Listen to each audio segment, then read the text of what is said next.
Ma'am Christine. Si Ma'am Christine, a type of student na very galgal. Very is galgal. Talagang sobrang galaw mo talaga, anak. Pero kanina, nagulat ako na nag-make-up ka na ngayon. Hindi ka naman nag-make-up. Very presentable ka kanina sa klase and very beautiful. Okay? And also, yung proper monitoring during group activity, it was nice. Na-monitor mo siya ng maayos. And the localization, I was also observed.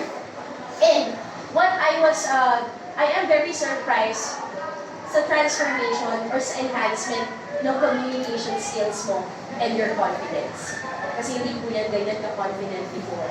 Kaya mo na ma'am, nadala na tayo sa mundo ng magic. Oo, yes.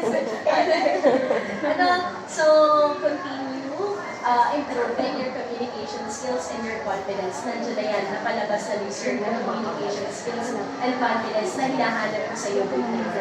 Okay? And also is very good ka for asking the students with their own example, aside from giving your own example.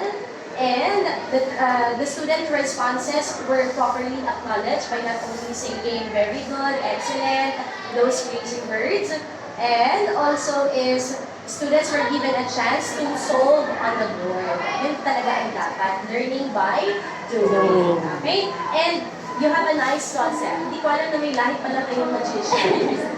Okay, but maganda siya. Ano, nakakagulat ka? Sir Fong siya. Kasi Sir Magician.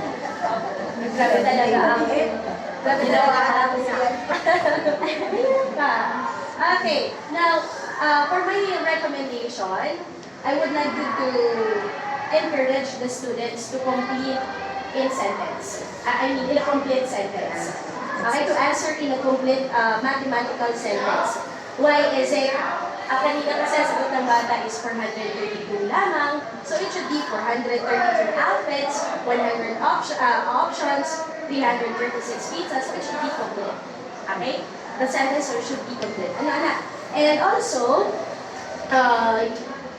erase those writings muna on the board before proceeding or before posting another materials para isa lang yung focus ng estudyante.